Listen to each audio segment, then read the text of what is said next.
Tập 2.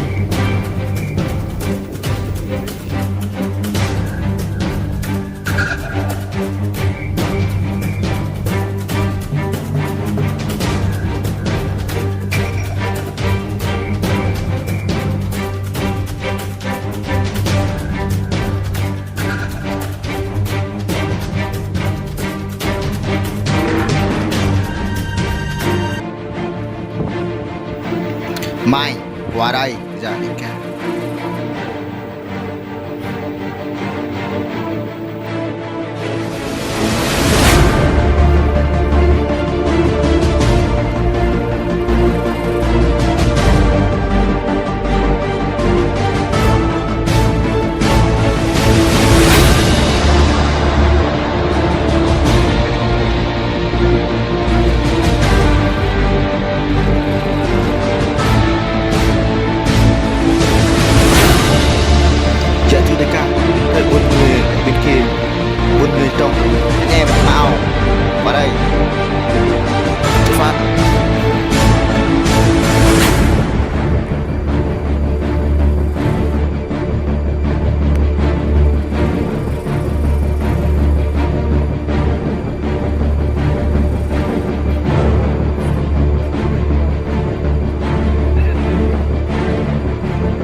Đi cũng được cho tao nha em ơi, đi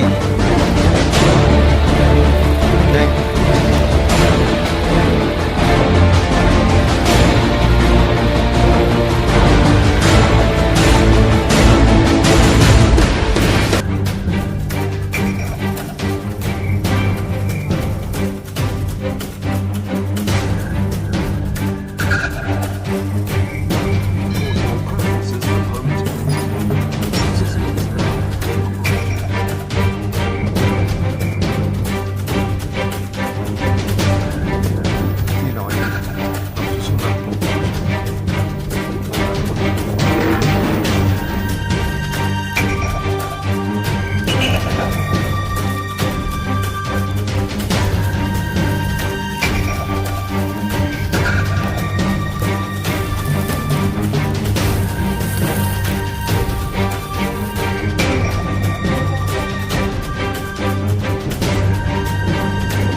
Để ông ngâm cho tao đây. Dạ thưa đại ca.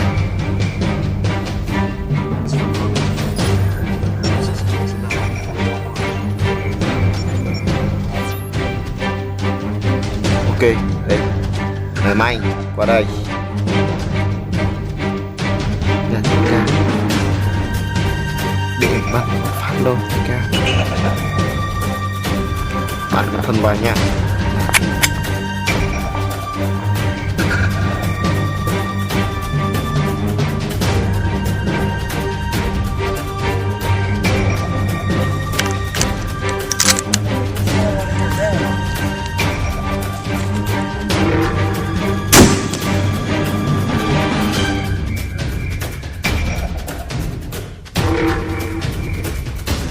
Đi nhanh tên đi nào anh em. Đi nhiều chút đưa lại.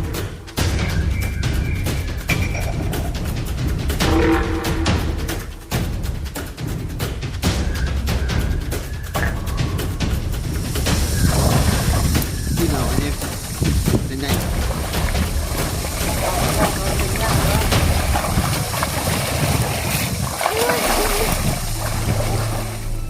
Ui, xin được rồi. Ai mày được ơi, quay lại đưa tao ấy, sao nước quá.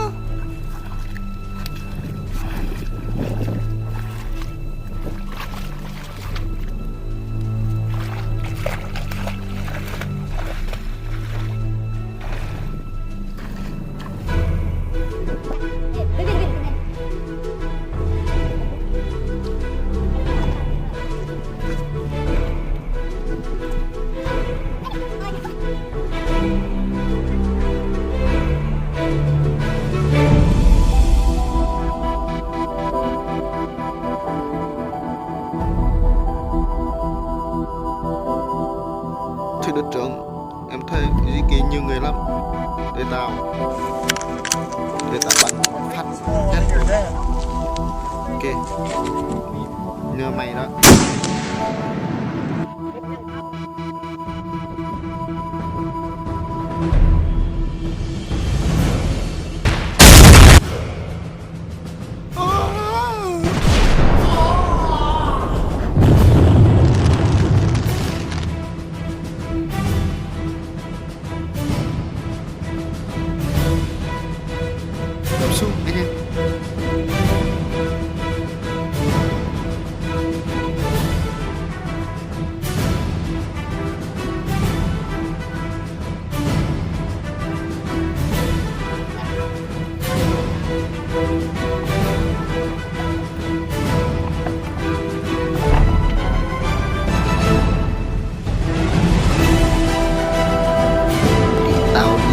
Nhé.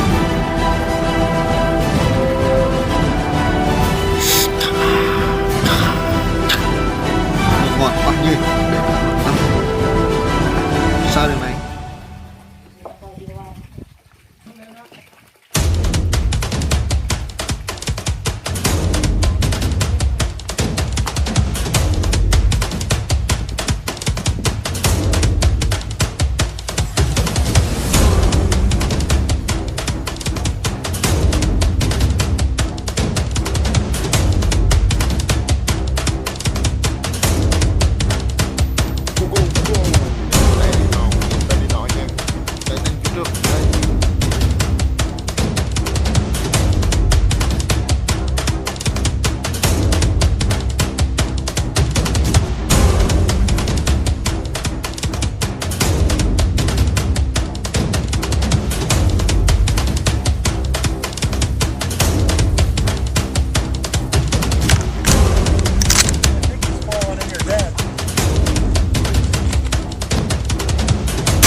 Thế là ông chết thì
cao lên. Nhanh.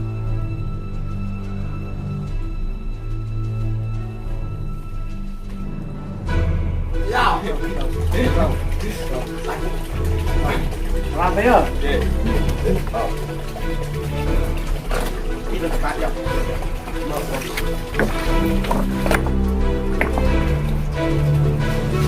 Nhỏ quá.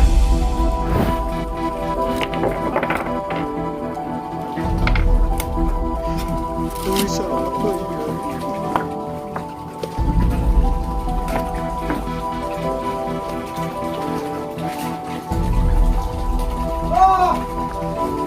Đây mất đi.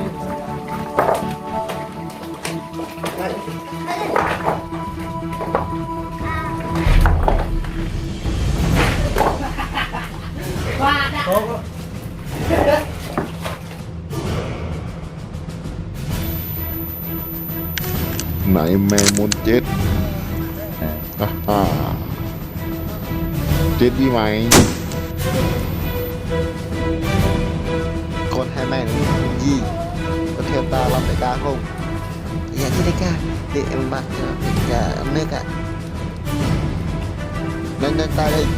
Đây là nước vắng Việt Nam. Lòng mới có được.